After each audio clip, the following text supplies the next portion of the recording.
Quando a gente fala religião, a gente não está querendo desfazer de nada, né?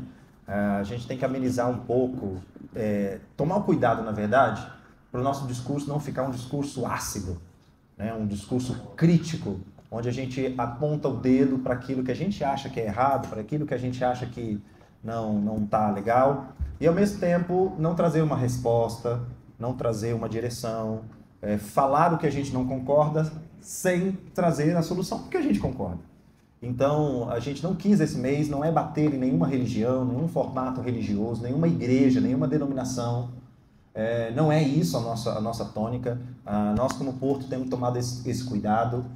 Somos, sim, um grupo diferente de alguns outros encontros, de algumas outras comunidades, de algumas outras localidades, mas nunca no nosso coração tem a intenção de desfazer nem o que a gente vê, nem o que a gente viveu.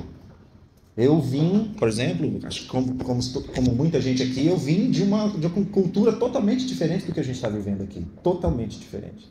Quarta-feira a gente estava até na casa agora é Paulinha e Dudu. Até quarta-feira eu estava formal com vocês, né? Na casa do Eduardo e da Ana Paula. Da Paula, desculpa. Aí já não só formal, mas como equivocado. Aí o pessoal falou assim, mas quem é Eduardo e Paula? Não, é Dudu e Paulinho. A gente estava até falando um pouquinho, né, sobre isso, o quanto que, por exemplo, na minha época de juventude, eu estava na igreja de terça a domingo, várias vezes, num dia, às vezes várias vezes, num dia só dentro da igreja. Então a gente vem, como você também tem experimentado, culturas muito diferentes, muito diversas, para o que a gente está vivendo aqui, como igreja, como comunidade. Mas a gente não quer, de forma alguma, que o nosso coração fique um coração crítico, ácido, no sentido de desfazer nem o que a gente vivenciou, nem o que a gente experimentou, e nem o que a gente tem vivido em outras comunidades. É claro que na narrativa bíblica, por exemplo, existem apontamentos daquilo que diverge, daquilo que destoa do evangelho, sim, mas com cuidado, com amor. Paulo fala em Efésios, vamos viver a verdade em amor. Então, a gente não quer não foi a nossa intenção nesse mês de novembro falar a religião insuficiente como se a gente tivesse a resposta, como se a gente tivesse a direção, como se a gente tivesse uma melhor opção. Não, a gente só quer refletir sobre aquilo que, no nosso contexto, que nos inclui, a gente às vezes esquece do evangelho. Às vezes a gente entra no modo automático, entra no modo já sei, no modo fisiológico, meu pai foi assim, minha mãe foi assim, a geração, e a gente vai repetindo, sem uma consciência, sem uma apreciação e sem uma melhor absorção daquilo que é o evangelho. Outra coisa que eu acho pertinente a gente dizer, quando a gente diz religião, nós não estamos falando de denominação. Quando a gente fala assim, a religião insuficiente, nós não estamos falando da batista, da assembleia, da presbiteriana, da católica. Nós não estamos falando de nenhuma denominação religiosa. Nós estamos falando da instituição humana que nós, assim como em todas as áreas, criamos como religião. Então nós estamos falando da institucionalização da fé, que é uma tendência de todo ser humano.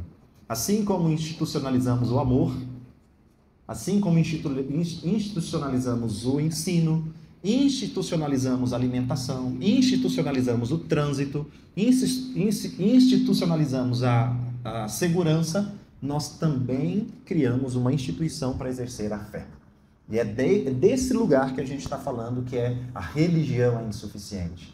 A religião é insuficiente, então, no primeiro domingo que a gente falou, no exercício da misericórdia. No segundo, a gente falou que a religião é insuficiente para a compaixão. No terceiro domingo, Daniel trouxe a reflexão para a gente, a religião é insuficiente para a comunhão, para a relação humana. Semana passada falamos sobre a religião insuficiente para a manifestação da graça. E hoje nós vamos fechar esse nosso conteúdo falando, beleza, quem é o Deus então que a gente espera? Acho que esse tema aí é outro, né? É outro. Hoje nós vamos falar então qual o Deus então que a religião não consegue mostrar. Qual Deus que nós, no exercício da nossa fé, da institucionalização da fé, a gente não consegue acessar, a religião não consegue mostrar, que a gente precisa ir para um outro lugar para a gente entender essa manifestação da fé, essa manifestação do Evangelho de Jesus. Então a gente vai bater um bate-papo aqui, um podcast, um portocast. Tô brincando, cada um vai falar um pouco da sua percepção e a gente faz um encerramento. Fechou? Daniel, é com você, meu amigo vascaíno. Não, aí não. Depois de ontem, Flamengo aí, né? Ele tá feliz. Eu pensei que você tava fazendo o ru pro Vasco. Não dá. Ah, pro Daniel. Ah, tá. Gente. Não, aí o Daniel merece a salva de palmas. Aí sim, aê! Agora, por um momento, você me confundiu. Por falar nesse elefante na sala, teve um time ontem que foi campeão, né? Mas isso estava muito previsto. Isso é bíblico. Era bíblico. É bíblico. Fim dos tempos. E o mundo jaz no maligno, né?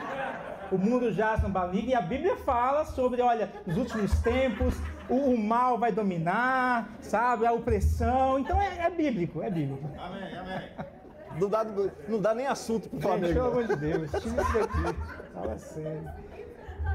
Mas falando sério, pessoal, que bom a gente estar aqui nesse formato totalmente novo, diferente e que não foi assim muito explicado, né? O Mário falou, ó, vamos fazer lá uma divisão de 3 momentos e tal. Eu não sabia que era ser sentado, não sabia que iam estar os 3 aqui. Então, se já é desconfortável estar aqui sozinho, com os 3, sentado, né? É mais desconfortável ainda. E eu sou pentecostal. O irmão ali do baixo, ele começou a dedilhar no comecinho a Veja o Senhor. Não sei se foi, eu entendi que era Veja o Senhor, do Osana Music. Eu falei, cara, hoje eu falo língua estranha. Se tocar essa música... Mas não tocou. Mas eu sou pentecostal, então... Mas eu vou me segurar aqui. E que papo é esse? Que papo é esse de que o Deus que a religião não conseguiu mostrar?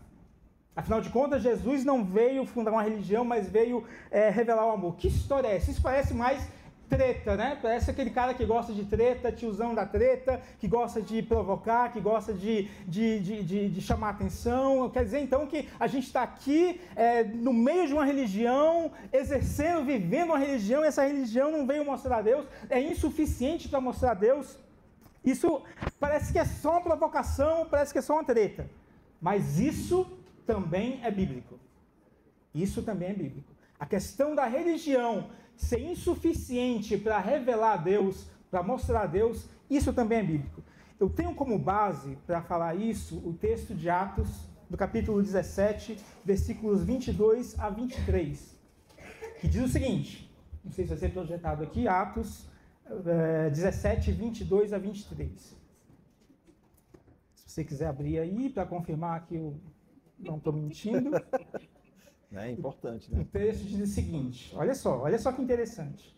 Então Paulo levantou-se na reunião do Areópago e disse, Atenienses, Paulo estava em Atenas, em uma das suas viagens missionárias, vejo que em todos os aspectos vocês são muito religiosos, pois andando pela cidade, observei cuidadosamente seus objetos de culto e encontrei até um altar com esta inscrição, ao Deus desconhecido.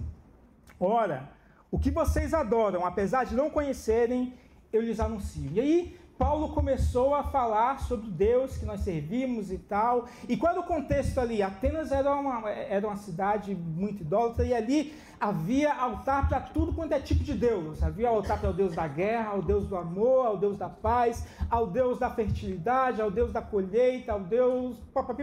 Um monte de Deus.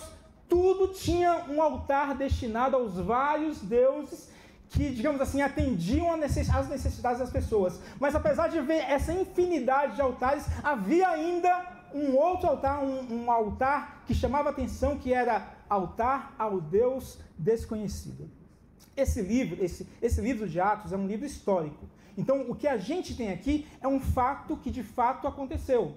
Isso aconteceu. Isso é um fato histórico. Não é nenhuma parábola, não é nenhuma historinha, mas é um fato histórico. Mas apesar disso ser um fato que aconteceu de fato, que isso aconteceu de fato, apesar disso, esse relato também é uma figura que aponta para a nossa religiosidade hoje. Não só hoje, mas para a religiosidade hoje e sempre. Na verdade, isso é uma ilustração, esse fato funciona como uma ilustração para mostrar como é o relacionamento entre o ser humano e Deus.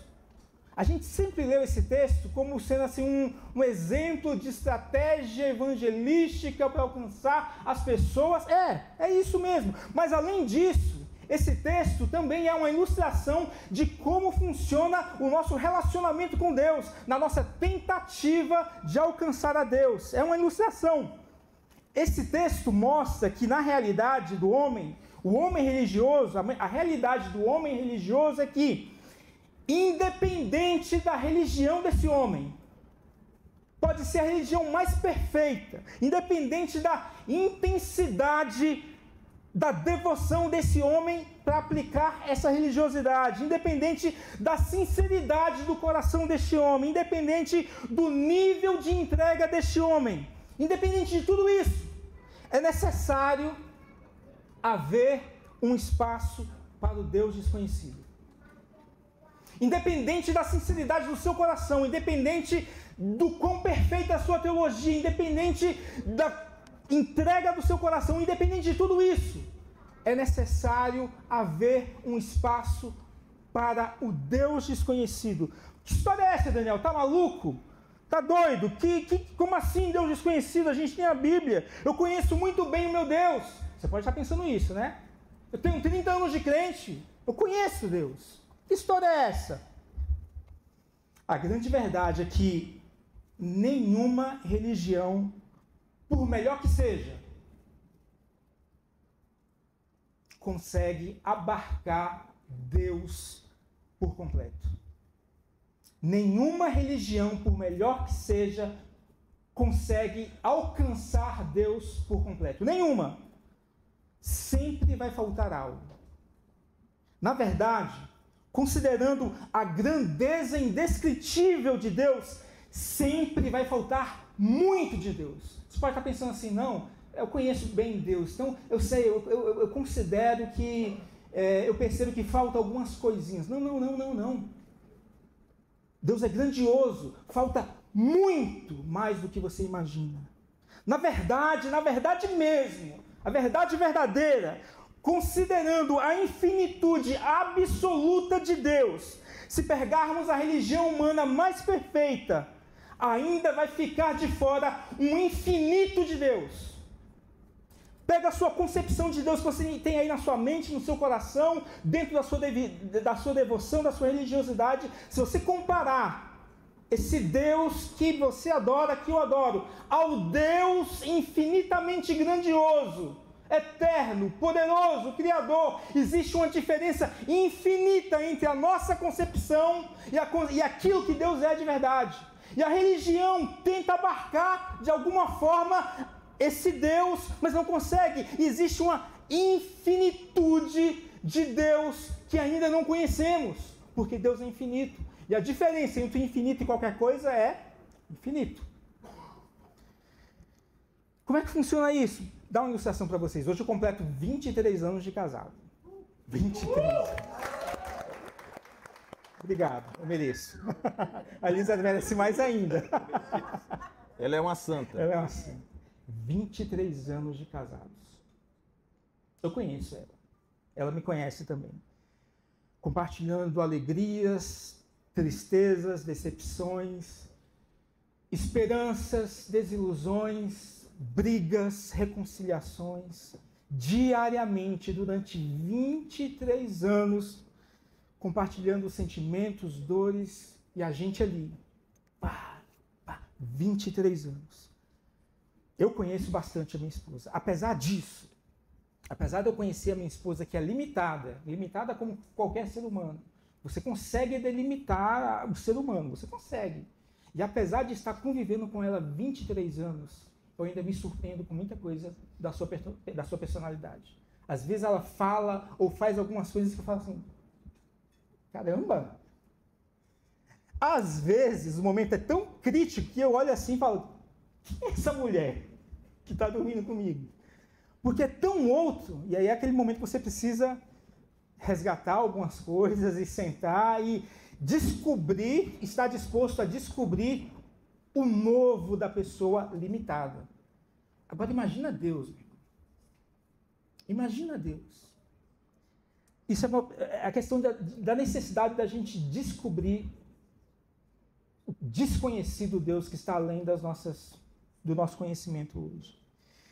Se é assim com pessoas que nós convivemos, imagina com Deus infinitamente absoluto. É por isso que o mesmo Paulo, que desse relato de Atos, ele fala algo assim, que é uma pedrada na religiosidade, que é uma pedrada no fundamentalismo. É um texto que está lá, e é um texto que virou uma canção, é um texto que está no nosso coração, mas muitas vezes a gente não consegue aplicar bem esse texto.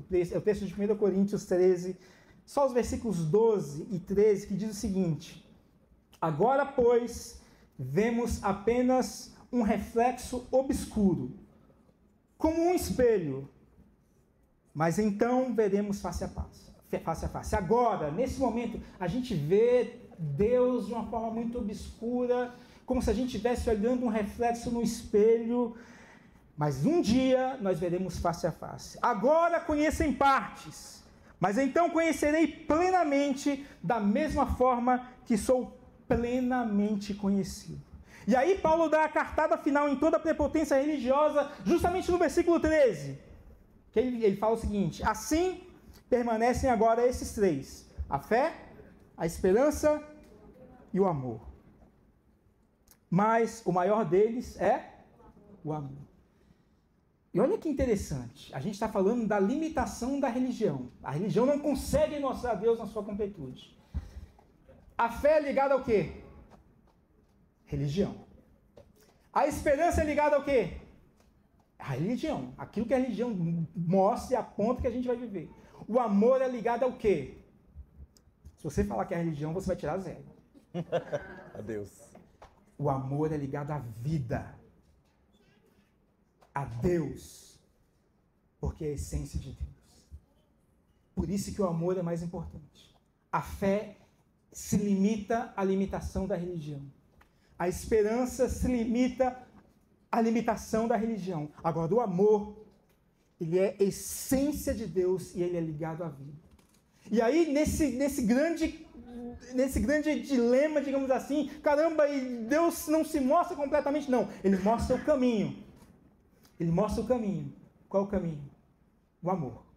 E quanto mais vivermos esse amor, quanto mais vivermos o desafio de amar, mais nos aproximamos do Deus desconhecido, além da religião, o Deus que a religião não conseguiu mostrar. E é interessante, para finalizar, que o relato, o traço, se você ainda está duvidando de mim, eu acho que isso aqui vai derrubar suas barreiras. A ilustração que Paulo usa aqui é: agora nós vemos como num espelho. O espelho daquela época não é espelho de vidro que a gente tem hoje. Era um latão polido, e polia aquele metal naquela época, polia aquele metal de tal forma que ele começava a refletir. Não refletir como reflete hoje. Então, por isso que Paulo fala que é um reflexo borrado. Mas o que geralmente, o que é próprio do espelho refletir? O espelho reflete quem nós somos. É por isso que hoje o nosso conhecimento de Deus é muito um reflexo daquilo que nós somos. Irmão, não tenha dúvida. O que você conhece de Deus hoje é muito reflexo da sua história, das suas limitações, dos seus preconceitos, dos meus preconceitos. das minhas dores, das minhas inquietações, das minhas angústias, das minhas esperanças, e eu junto tudo isso, e meio que num reflexo eu formo a imagem de Deus.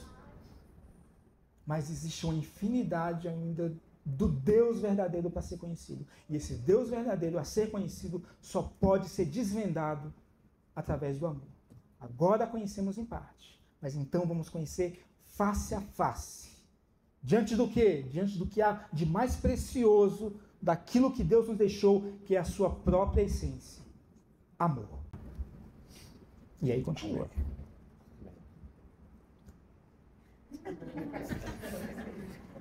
Não fala mais nada, né?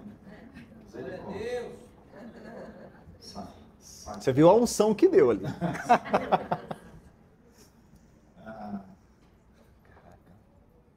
Eu vou começar de forma clichê. Ainda bem que está gravado. Religião é uma palavra que vem do termo, né? Em latim. Religare. Religare é o que parece mesmo, é religar. Religião é a tentativa. Religião é então a tentativa que o homem, o ser humano, construiu para tentar se religar. Religar ao quê? Ao divino. Em algum momento.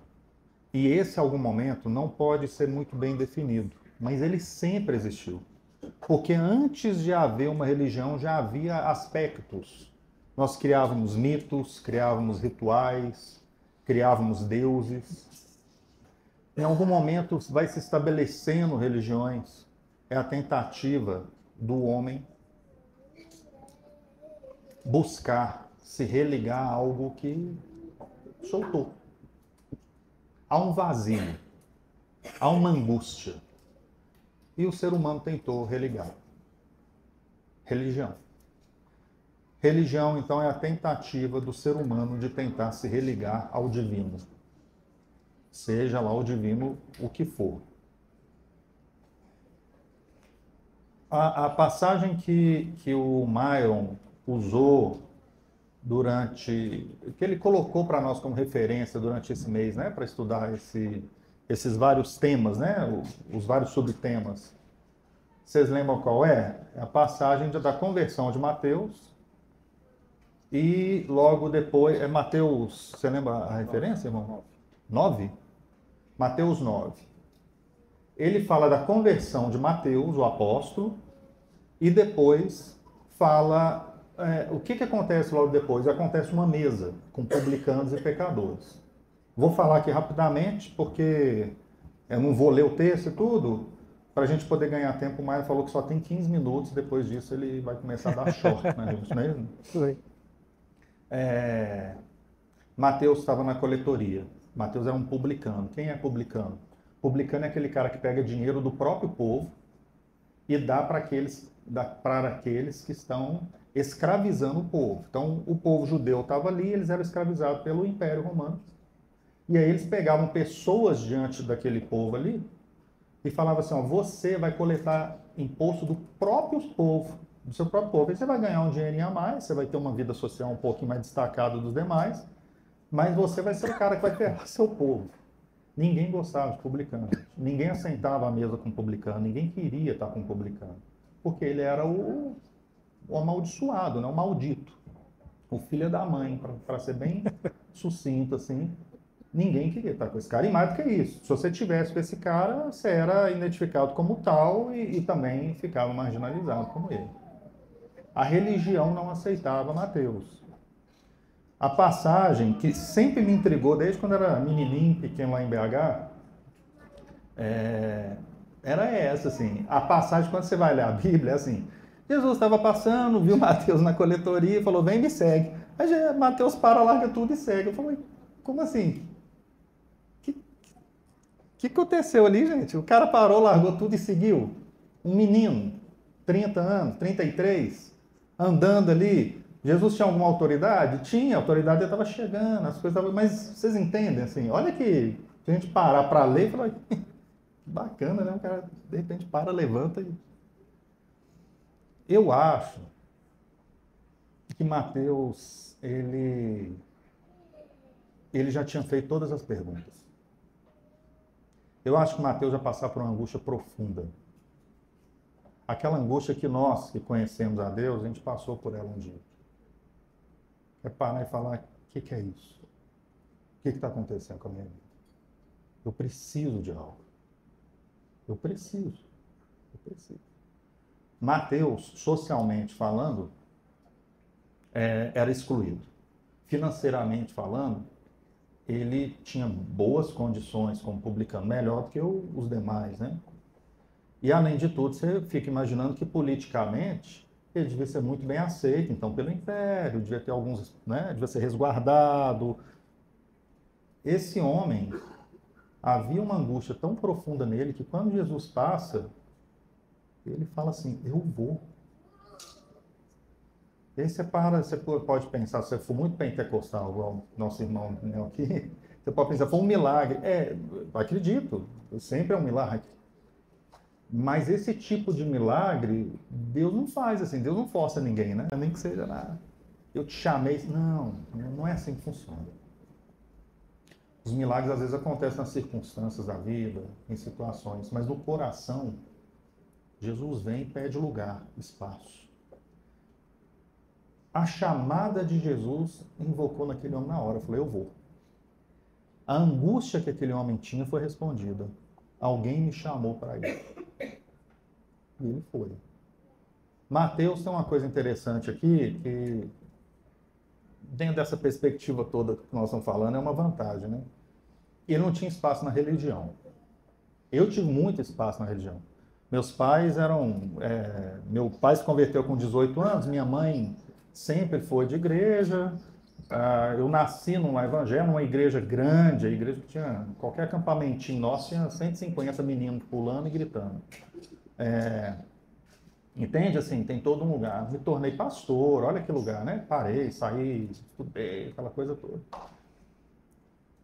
Por mais que eu questione a religião, e vocês vão ver que eu questiono, eu me considero um cara muito religioso, sabe? Eu tenho uma história inteira nisso, assim, não dá para tirar simplesmente. Mateus não passou por esse lugar. Talvez ele tenha tido até alguma história anterior com a religião, se tornou publicano, afastou, mas a questão é a seguinte, a religião virou para ele e falou aqui, não, filhão, você é um maldito, então não vem andar com a gente. E isso ajudou ele a ouvir Jesus em seguida. Passagem logo depois, em Mateus 9, é uma mesa.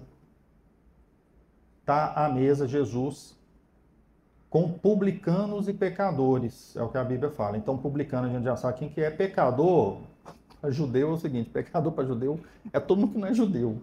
Você é gentio, então você não presta, você tem uma categoria a menos. Então não era assim uma coisa de um pecado notório, sabe? Assim, o cara é um adúltero, o cara roubou, o cara... Não. Havia uma categoria. Eles eram inferiores. Nessa mesa, quem estava sentado, então, eram publicanos e pecadores. Mateus ficou com um impacto tão grande com a escolha pela boa nova que ele fez, que ele deve ter virado para Jesus e falou, deixa eu chamar uma turma minha, que nenhum publicano só relacionava com publicano. Deixa eu chamar meus amigos para a gente sentar à mesa. Fala para eles também o que você falou para mim, mostra para eles, faz alguma coisa.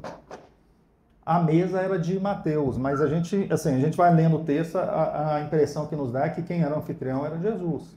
Era esse o lugar. Mateus ficou feliz demais, gente, e falou, eu quero falar isso para meus amigos, vamos fazer uma festinha, vamos fazer um comes e bebes, vamos beber, vamos assentar à mesa. E eles assentaram à mesa. Quem não assentou à mesa? Os religiosos. Os representantes da religião daquele lugar. Eles não se sentaram à mesa, eles ficaram em pé. Jesus estava ali, então estava sendo servido um banquete, né? Comida, bebida, palavra, abraço, acalanto. Aqueles que eram excluídos agora não eram mais. Havia uma mesa que aceitava publicano e pecador. Isso é um negócio surpreendente. Assentado à mesa, os que ficaram em pé falaram, olha, o que esse cara está fazendo? Esse cara vem falar que é filho de Deus, mas assenta na mesa com publicano e pecador. Por que esse pessoal não assentou à mesa, gente? Porque eles se consideravam melhores. Eu sou melhor do que publicano e pecador, não assento na mesa com esse tipo de gente. E se Jesus assenta na mesa desse tipo de gente e vem falar que é filho de Deus, é porque é da mesma laia desse povo. De onde que eles tiraram isso? A gente já viu um homem andando ali, com autoridade, curando pessoas, falando de salvação. De onde é que eles se agarraram para não se assentar à mesa diante de um banquete daquele? Se agarraram à religião. Eles eram os defensores da religiosidade da época. O fariseu era aquele que defendia esse lugar. O que era a religião? O que é a religião, gente? É a tentativa do homem de buscar o divino, de buscar Deus. Jesus, Deus, vira para nós e fala assim: eu faço a tentativa de religar. Vocês não têm condições de fazer isso. Como o Daniel trouxe aqui, eu sou grande demais. Se o seu Deus é do seu tamanho, ele é pequeno demais. É pequeno demais. Se você consegue entender Deus, seu Deus é pequeno demais. Você não está falando do Deus que criou o universo, céus e terra. Você não está falando do Deus que consegue, mesmo sendo absoluto, se relativizar para a minha realidade. Que às vezes reclamo tanto porque o pneu do meu carro furou. Olha que coisa pequena, o cara está reclamando que o pneu do carro furou. E ele para e me compreende a minha reclamação, assim como ele me compreende no meu choro diante do cuidado que eu vejo dele, a gratidão. Olha o tamanho, a dimensão. Esse Deus absoluto se relativiza para mim, a religião não consegue entender isso. Se você acha que você entende Deus, o seu Deus é pequeno demais. É muito mais. A religião, ela trabalha com deuses pequenos. A religião, na tentativa de se religar, ela abandona Deus. Porque eu preciso explicar para eu conseguir me religar. Eu preciso criar dogmas, rituais, regras, sistemas. E esses regras, sistemas, como o Myron colocou na abertura aqui, vão sendo reproduzidos por nós. E a gente vai fazendo a mesma coisa do mesmo. A gente já perde até o significado do que era antes para tudo. E a gente vai fazendo porque a gente quer Deus aqui, ó. A grande questão da religião é que ela busca controle. Como seria bom se eu fosse um teólogo da prosperidade, né? Olha que maravilha, Mário. Você vai lá dar o dízimo e ele dá o dobro, pô. 30, 60, 100 vezes, mas não é? Maravilha, bicho. Eu ia estar dando 100 reais aqui toda semana. Olha que coisa boa. Quanto que eu ia receber? Eu não sei quanto é que é 100 vezes 100, não, mas é um dinheirão, né? Vocês entendem? Nós vamos criando religiões porque a gente quer controlar. A gente quer religar do meu jeito. Jesus vira Deus, o Pai. Um dia, numa mesa, ele, o Espírito Santo e Jesus falam assim: há uma angústia mesmo no coração. O que a gente faz? Eles sabiam do que estava sendo tratado. Gente, Deus Pai, Filho, Espírito Santo é um só. Já começa um grande mistério. Se você conseguir explicar isso, você fala, porque a teologia está aí universal, tentando resolver isso há milênios. Uma coisa a gente tira disso muito claro: eles são relacionais. À mesa, Deus Pai, Filho e Espírito Santo decidiram: eu vou. Jesus falou, o Filho. Eu vou. Eu vou mostrar para eles o que é. Eu vou tentar religar, Pai. Você vai, filho? Pô. Algumas pessoas falam assim: Jesus veio para morrer.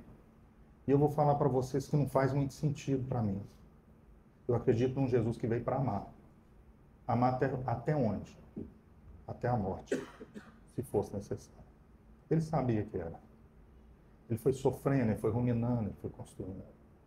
A religião, ela vai trazer para nós o controle. Enquanto você achar que você consegue se religar a Deus, Enquanto você achar que você consegue entender, colocar na caixinha com manual de instrução, e se você dá o dízimo, se você for na igreja todo domingo, se você lê a Bíblia direitinho, se você participar da ceia, se você ajudar na escola dominical, aqui não tem escola dominical, se você ajudar no cais com as crianças, na recepção, aí tá tudo certo, você não está entendendo. Você está tentando. Você está achando que é o seu esforço. Jesus veio para falar assim, não é o seu esforço. Eu fiz tudo. Não há nada que você possa fazer para eu te amar mais. Nada. Não há nada que você possa fazer para eu te amar menos. Eu te amo. E ponto final. Jesus vem então e traz essa realidade. Agora, como é que é isso, né, gente? Então, assim, meio abstrato ainda, vamos... A religião, acho que ela se torna muito objetiva para nós, muito concreta. A gente sabe o que é religião, porque nós somos um país aqui, acho que cada um daqui deve ter uma história, né? A gente sabe. Então a gente busca esse controle, a gente busca se religar. Com Jesus, se a gente para e vê Jesus, o método é diferente. Jesus não veio, primeiro, ele não veio criar uma religião. O cristianismo não tem nada a ver com Jesus, gente. Legal, você está aqui, achar que, às vezes você pode achar que tem tudo. Jesus não criou o cristianismo. O cristianismo é um negócio que veio muito depois, tem outras histórias envolvidas, político, financeiro, tem um monte de situações aí para surgir um cristianismo. Beleza? Como todas as outras religiões também têm suas histórias. E não desfazendo delas, mas a forma como cada um achou. Jesus veio para expor uma mesa. Jesus veio para falar assim, é relação. Gente, se fosse regra, se fosse seguir dogma, se fosse ler a Bíblia de forma mais inteligente, a gente já ia estar excluindo os menos intelectualmente, os pobres estariam fora, porque eles têm menos condições de chegar. Aquele que não tem... Quantos países no mundo não tem nenhuma igreja igual a nossa, sistematizada e tudo mais para... O que é esse, pessoal? Como é que é assim? Não é nada disso. É relação. Por isso, quando a gente continua a história de Mateus... Meu tempo já acabou já, irmão? Não sei. Não sai. Quando a gente continua a história de Mateus, ele assenta à mesa, é Jesus mostrando assim, olha, vocês estão em pé porque vocês querem. Vocês estão em pé porque vocês não quiseram sentar aqui. Mas o que eu ofereço é mesa. Ou seja, o que eu ofereço é relação. Não é você conhecer mais, não é você seguir mais, não é você cumprir seus dogmas, rituais, é relacione comigo. Deixa eu te amar. Deixa eu te amar. E aí a cruz vai fazer sentido. Esse lugar todo vai fazer sentido. O contrário do que seria religião, e talvez a proposta que o Myron colocou aqui no nosso início, a gente não está querendo necessariamente falar mal, a gente quer trazer uma proposta. A proposta que eu vou trazer, que eu acredito que Deus falou comigo, mas assim, para mim, né? Relacione. Troque. Como é que você abraça Deus? Quando você abraça seu irmão. Como é que você relaciona com Deus? Quando você relaciona um com o outro. Como é que você relaciona com Deus? Então, assim, como é que você quer ler a Bíblia? A Bíblia é um lugar que te leva, então faça. Entenda que a questão é a relação. É muito mais do que uma religião, muito mais do que tudo que a religião traz.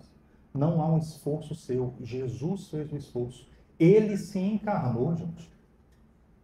Deus não satisfeito estando lá no céu, ele vem e se encarna para falar assim, é relação, é estar perto, é estar próximo. Eu preciso falar para vocês que eu te amo, mas não dá para falar que eu te amo aqui de cima. A tríade ali sabia disso, falou, então vai e mostra para eles. E ele veio e mostrou. É relação, é troca. Então, o que estava sendo pedido para nós é só assim, confie em mim. Quando Jesus fala assim, olha, o reino dos céus é dos pequenininhos, não é porque pequenininho é bonzinho, gente, não é. Você tem um pequenininho em casa? Não é bonzinho. Não é bonzinho, né? O Levi pega meu celular escondido, ele já pega já olhando assim pra mim. Não é. O reino do céu é dos pequenininhos, porque quando eles param, quando Noa vê o tórax, ele abraça o Noa como se fosse no abraço todos como se fosse o último pai do mundo. É a pessoa mais importante do mundo, não é assim? Abraça, se entrega, se coloca. Desses é o reino. É daqueles que se entregam. É que para e fala assim, essa mesa é minha. Não importa se tem publicano, eu não sou melhor do que ninguém. Porque a religião faz isso, né? A religião, se eu estou no controle, se está tudo aqui, ai de você se você questionar o que está no controle. Ai de você, por exemplo, vai divorciar para você ver. Pergunta para mim, por o que a gente passou por causa disso. Vai divorciar. A religião manda ficar casado a vida inteira, não sei o quê. Não deu, divorciou, aconteceu. Mas vai fazer para você ver. Você está fora, porque se eu falar que você mesmo divorciado, ou seja, se eu falar que você mesmo ferindo a minha religiosidade, ferindo a religião, tudo ficou bem, opa, a regra não funcionou, não valeu. Mas Jesus está falando assim, eu não importo se você divorciou ou não. Eu não importo se você feriu a regra ou não. Na verdade, Jesus vai falando o tempo inteiro, não importa se é sábado, não importa o que está acontecendo. Eu estou aqui para relacionar, estou aqui para abraçar, estou aqui para ficar. Ele fala nessa passagem, para terminar, porque meu tempo deve ter acabado, eu não sei.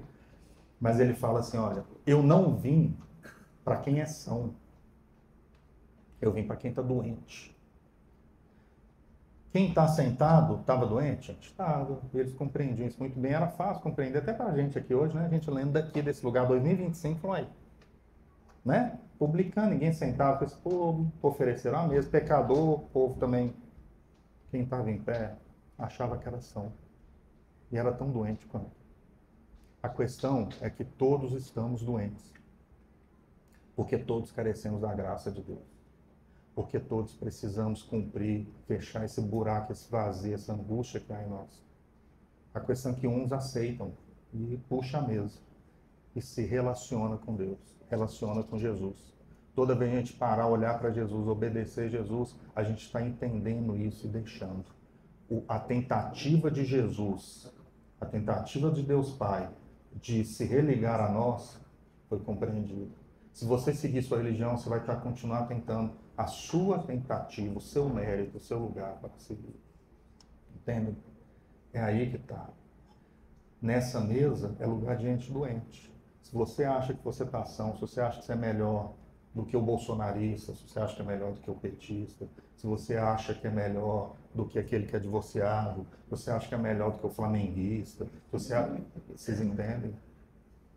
Nesse lugar é mesa de assassino, de gente que não presta. Sabe aquele cara que você fala assim, não presta? Sabe o tiozinho que está sempre bêbado lá na distribuidora de bebida lá perto da sua casa? Você fala, nossa, mas que essa mesa é para ele. Se você acha que você não pode estar na mesa com ele, então você não entendeu que Jesus veio para se relacionar. A chamada de Jesus é relacionar. É seja meu amigo. Então, para finalizar agora de verdade. A minha mãe, há uns anos atrás, um tempo atrás, alguns meses atrás, me procurou, Daniel, falando assim, filho, minha mãe é muito simples, uma senhora já de 70 e alguma coisa, solteira, viu, gente? Se tiver um velho também com dinheiro aí para fazer. Ela me procurou, mas para falar assim, falou, filho, ela não é estudada, mas é uma mulher muito inteligente, assim, é muito bacana, minha mãe.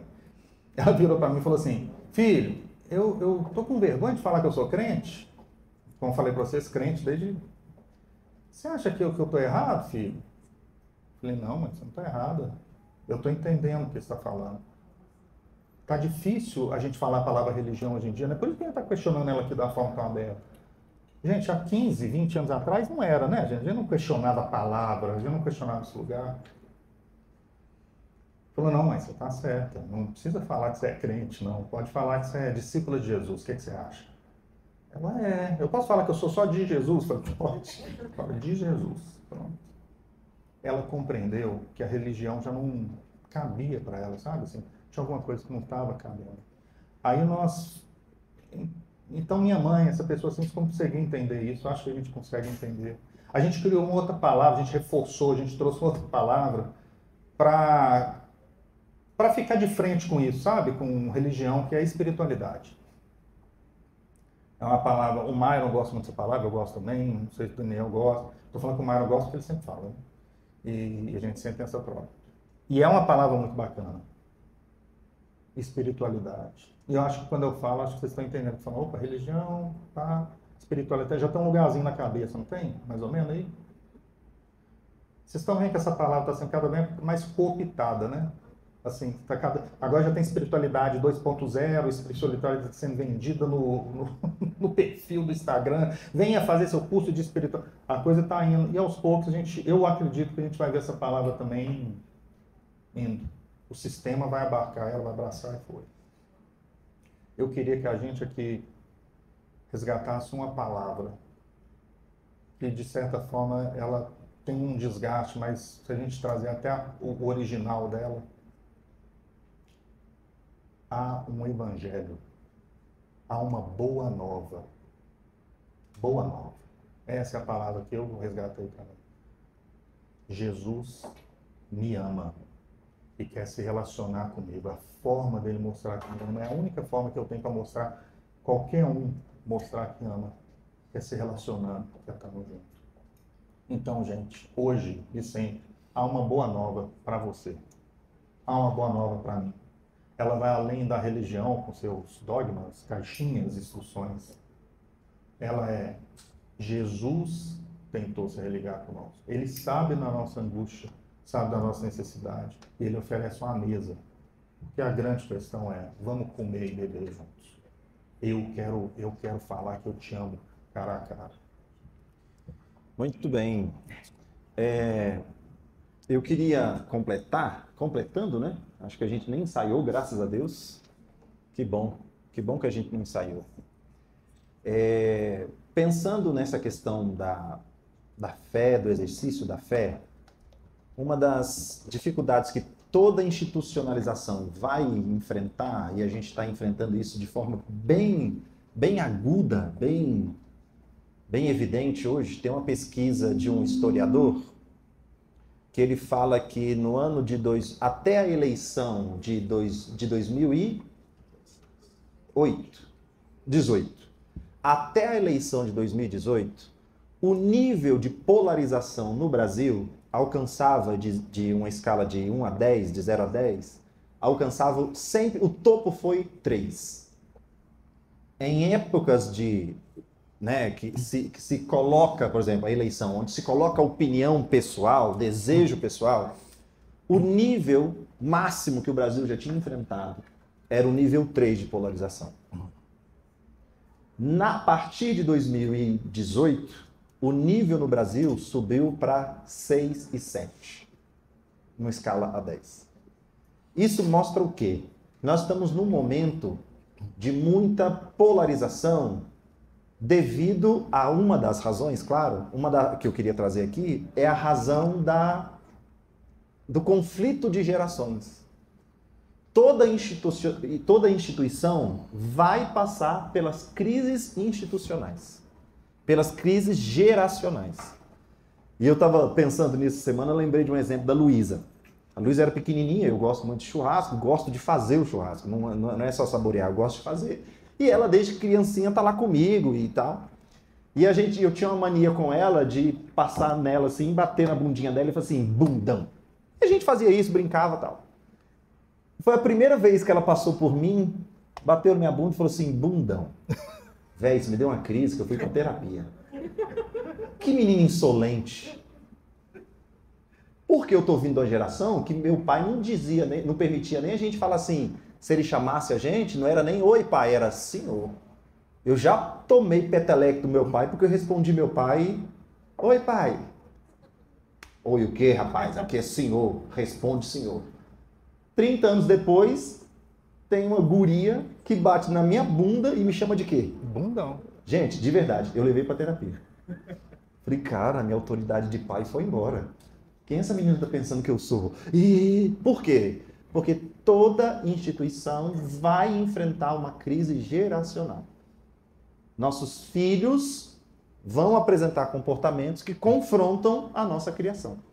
Os filhos deles vão apresentar comportamentos, tradições, e nós estamos falando de uma geração hoje que a cada 3 anos e meio cria-se uma nova geração. Na época dos nossos pais, o mundo experimentava uma geração a cada 50 anos. Ou seja, dentro de 50 anos o mundo não mudaria. Um filho vestiria a roupa dos pais, o trabalho dos pais, a cidade dos pais, a música dos pais, o comportamento dos pais, a religião dos pais, a crença dos pais. Hoje, se você tem 2 filhos em casa com idade maior de 3 anos, 3 anos e meio, você já vai ver que são mundos totalmente distintos. A sua filha de 10 anos assistiu Peppa Pig. O seu filho de 5 já não assistiu mais, porque agora já é outro rolê. As músicas, a internet, os desenhos, os filmes. Nós somos a geração do Pica-Pau e do Tom e Jerry. Isso alimentou a nossa geração inteira. Hoje não. Você compra um brinquedo para o seu filho, outro brinquedo para a sua filha, e o mundo são completamente diferentes. Então nós estamos dando exemplos de família. Por que não pensar na religião também? A religião não consegue mostrar um Deus que passa de geração em geração. Quais são as crises que as religiões enfrentam? Quais são as crises que as denominações enfrentam, que as igrejas, que as comunidades, que as famílias enfrentam no caminho da fé? Ah, música do meu tempo que é bom. Música de hoje, música ruim. Não. Ontem eu fui na igreja do pastor Zé Carlos, ontem ele estava comentando comigo que ele foi numa igreja que o pastor estava brigando com a igreja porque não usa Bíblia em papel. Certinho. Ou seja, por mais que seja um gosto, a geração vai criando esses... Então, quando a gente olha para o caminho da fé religiosa, a fé nunca vai conseguir traduzir um Deus de uma geração para outra. E aí não tem nada a ver com a Bíblia, porque eu queria trazer um exemplo aqui para nós. Os patriarcas da fé, Abraão, Isaac e Jacó. O que a gente vai ver no relato bíblico? A Bíblia, desde o seu primórdio, está dizendo, cuidado, que a fé precisa ser passada de geração em geração. Qual era o Deus de Abraão? O Deus de Abraão era o Deus do caminho, era o Deus do movimento, era o Deus do sai da tua terra e da tua parentela. Para Abraão, Deus é um Deus nômade. Deus é um Deus que não tem templo. Abraão não tinha templo, não tinha dia sagrado, não tinha sábado, não tinha domingo, não tinha livro, não tinha nada. O que ele tinha? A intuição. Nômade não tem estrutura, não tem endereço, não tem Waze. O que os nômades usavam? A intuição. De vez em quando, Deus tinha que falar com Abraão, dizendo assim, Abraão, vem cá, vem cá, vem cá, vem cá. Olha para a estrela. Se você consegue contar, vai ser o número da sua geração. Olha aqui, vem cá, vê essa areia aqui no deserto. Se você quiser contar, vai ser... Ou seja, Deus o tempo inteiro tem que trazer esse nômade um conforto para ele entender esse movimento. Então, Deus para Abraão é um Deus desinstitucionalizado, extremamente nômade, extremamente movimento. Daí vem Isaac. Qual é o Deus de Isaac? Como que Isaac é descrito lá no Gênesis? Isaac é o cavador, o furador de poços. Tanto aquele texto da mulher samaritana lá no poço, o que ela fala para Jesus? Não, eu conheço essa história. Quem deu esse poço aqui para a gente foi Isaac. Olha só que legal. Isaac é o que vai estruturar. Isaac não é mais nômade. Isaac já é a certeza de eu vou te proteger. Construa, edifique. Então, para Isaac, Deus já é um Deus mais estrutural. Isaac já começou a erguer os altares. Isaac já estruturou cidades, já fez acordos. Abraão, Isaac e Jacó. Jacó nasceu, a geração de Jacó já é uma geração com problemas familiares, treta familiar, guerras. Jacó conhece um Deus que precisa tratar o ser humano. Quem foi que lutou com Deus dizendo, dá-me a bênção? Os pentecostais aí lembram da música, né? O pandeiro já fica quentinho. Dá a minha bênção para depois subir. Quem foi que lutou? Quem foi transformado no seu interior? Jacó. Então, por que a Bíblia traz essas três figuras? Tem uma razão de ser. O Deus de Abraão não é o mesmo Deus de Isaac. Não é o mesmo Deus de Jacó. É o mesmo Deus com figuras, com manifestações, com culturas, com revelações distintas. Se Isaac falasse para Abraão o que ele viveu, Abraão falaria assim: meu filho, não foi assim que tu aprendeu. Se Jacó falasse para Isaac, no fim da vida, o que ele viveu, Isaac fala assim: Jacó, mas tu, desde o berço, tu era terrível mesmo. Isso não é de Deus, meu filho. É uma das crises que a gente vê aqui nesse retrato da religião, é o quê? Justamente essa geração passada de uma para outra. Embora a permanência desse Deus eterno esteja estabelecida, a religião não consegue transitar nessas gerações.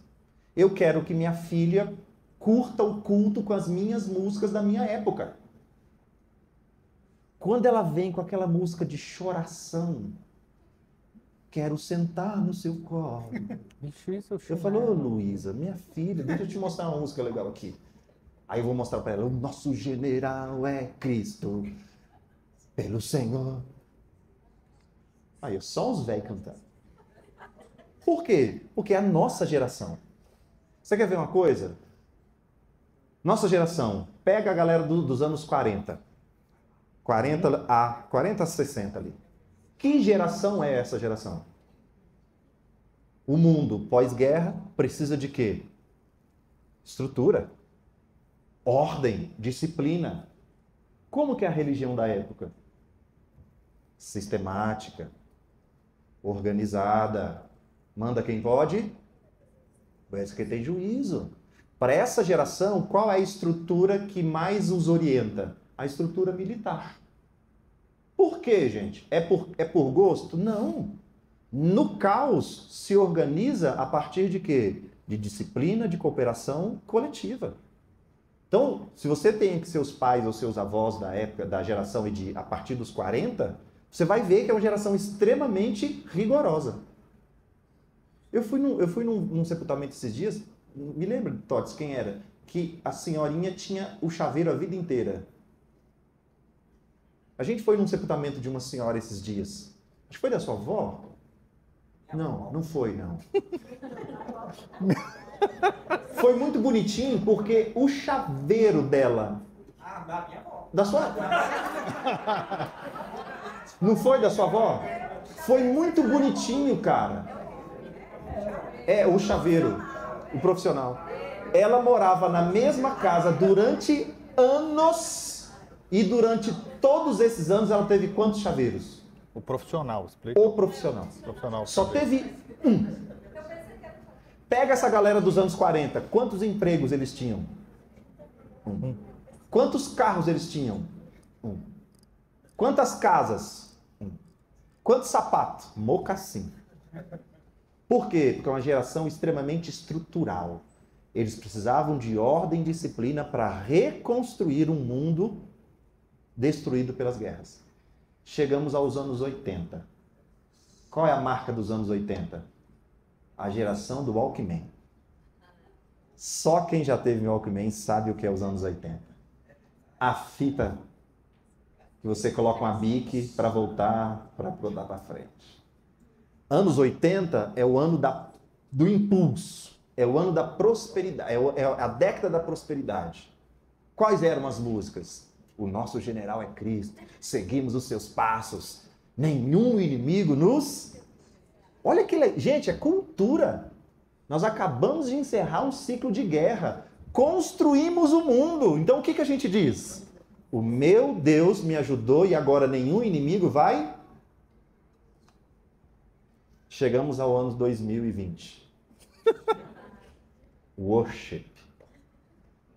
Parede preta. Qual é a fé para a nossa época? O mundo está construído, não tem mais ameaça. Agora é uma fé sentimental. Qual a nossa demanda contemporânea? Não é dinheiro, embora ainda precisemos, não são os recursos, mas qual a nossa maior demanda? A mente, as emoções. Deus agora é um Deus acolhedor. Deus agora é um Deus protetor. Deus agora é um Deus que me acalenta, que me abraça, que me motiva. Eu não preciso mais desse Deus que dá dinheiro. Eu preciso desse Deus que me ajude a lidar com a minha família, com o meu patrão que me persegue, com as minhas emoções, com os meus medos, com os meus temores, com as minhas ansiedades. Eu preciso de um Deus que me ajude a lidar com as minhas doenças, com as minhas dificuldades do pneu furado. Amém. Com a minha raiva do pneu furado. Ó Deus, por que eu furei o pneu? Faz sentido, gente? Então, a Bíblia é atual por quê? Porque ela está mostrando esse Deus que a religião não consegue. Deus é um Deus de geração em geração. Nós, então, precisamos entender as manifestações desse Deus. Deus é um Deus que vai se manifestar na cultura. Então, a religião não consegue mostrar, a religião como instituição, não consegue mostrar, primeiro, um Deus geracional. Cada geração vai ter a sua imagem desse Deus. Cada geração vai ter a sua figura construída para dizer, esse é o meu Deus.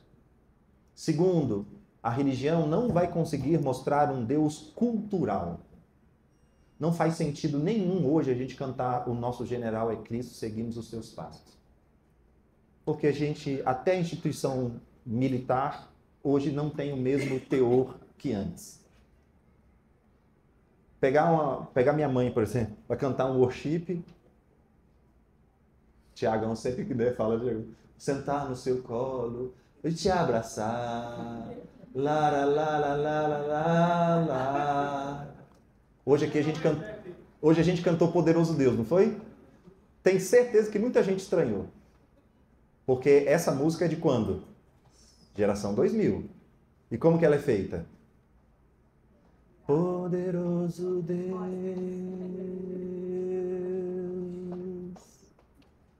Poderoso Deus.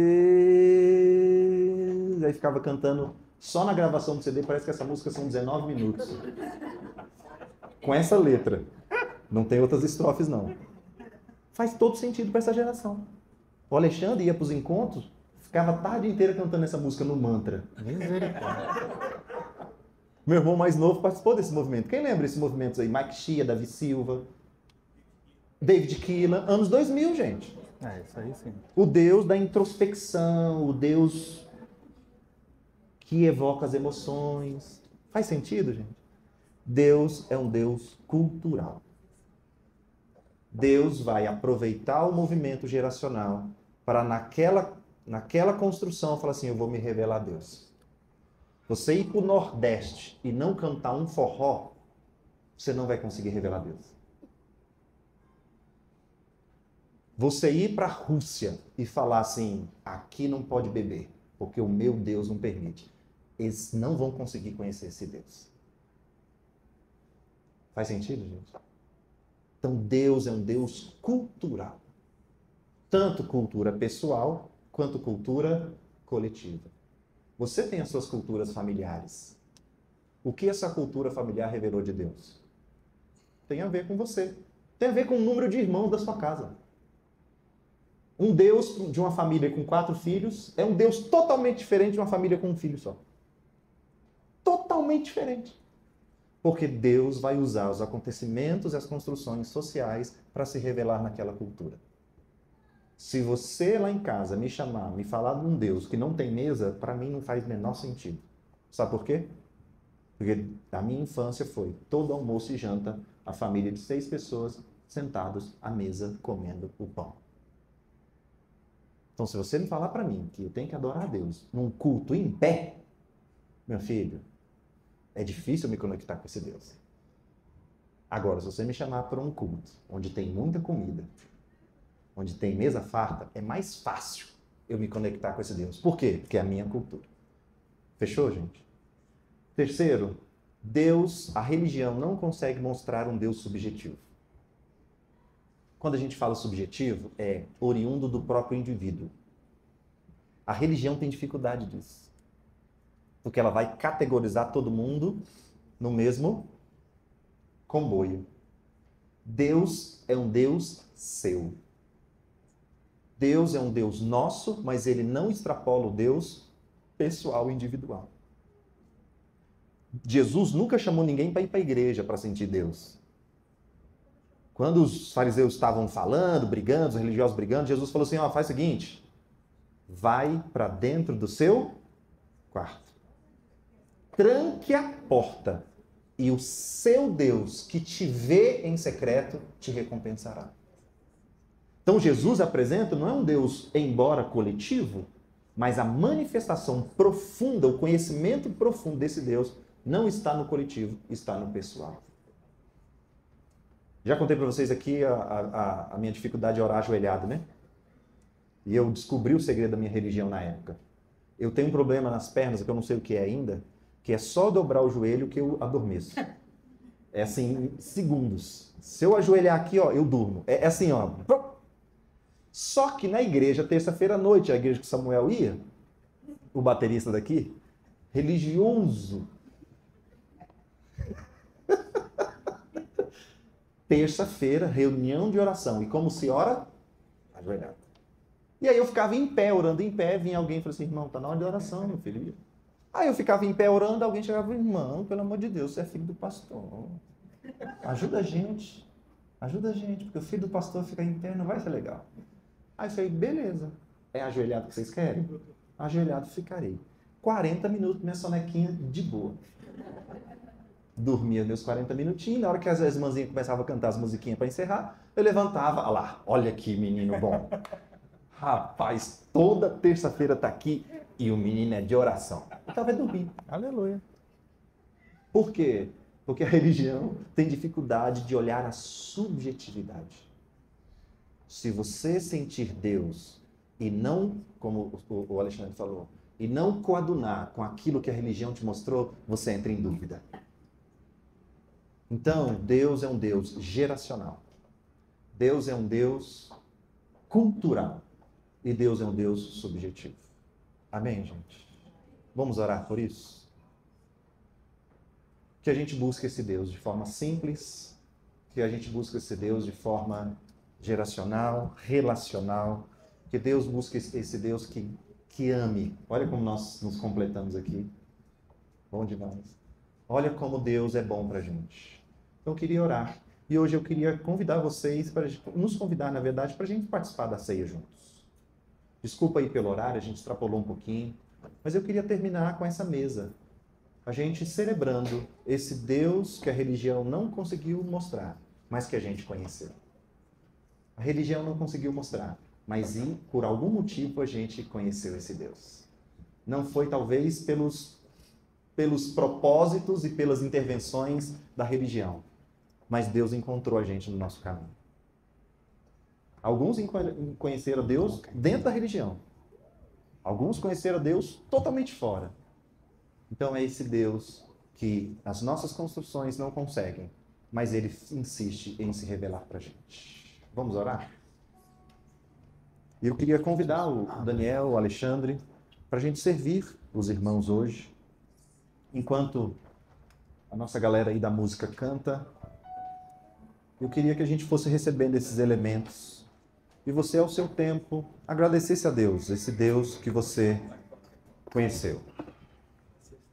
Esse Deus que a religião não conseguiu, mas esse Deus que nos encontrou no nosso caminho. Esse Deus que nos encontrou na tristeza ou na alegria, no perder ou no ganhar. Esse Deus que insiste em se alegar com a gente. Vamos ficar em pé? Chama as nossas crianças lá pra gente, Nina. Você consegue chamar para nós?